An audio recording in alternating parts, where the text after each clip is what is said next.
fear-based, and I don't like the rhetoric behind that. It is an issue, don't get me wrong, but their solution to it seems very ugly and dehumanizing.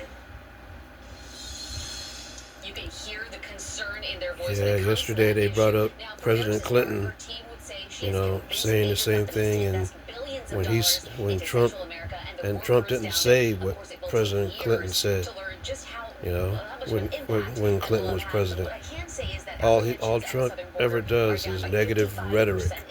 President Clinton had a positive solution. The former president says he's not changing his strategy on immigration, but one of the things some of his Republican supporters, if you don't have a positive solution to a negative problem or situation, step down and let somebody that has a positive solution and not a bunch of negative rhetoric be president. Well, it's a good question, and Alex, I think that voters in his party, of course, as running mate members of Congress, are following his strategy a bit on this.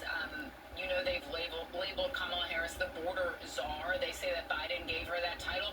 Of course, he didn't. He obviously tasked her with some of the border messaging and visiting the border. So I'm not ultimately sure how the strategy will work. As Doreen mentioned, apprehensions on the if you're going to go after somebody's record or their politics, at least tell the truth. Don't just put a bunch of negative rhetoric and lies, because it just makes you look bad, or it makes you look good in front of a bunch of idiots. But hopefully people wake up and stop listening to this joker. He's just a clown. He's just a clown. Well, in Doreen, Catherine kind of laid out how the Harris campaign is responding a little bit, but specifically to that labeling of border czar. I mean, is that something that they're embracing? This is not reality TV. This is life. We're not looking for ratings. We're looking for somebody that can run this, be a good figurehead and help this country run the way it's supposed to, not the way you want it to. This is a we country. It's not an I country.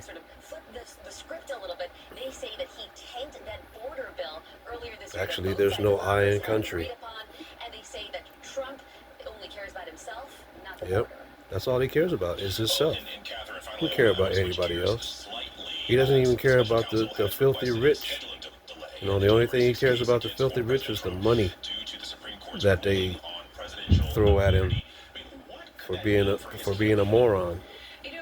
Alex, it's a good question. I think the answer is really much of nothing. There's only a few months left here until the election. That case is essentially delayed already and has been for several months. So they're asking this to be pushed back a few weeks. I don't think it's going to have much of an effect on the campaign, at least in the immediate term. We'll see what the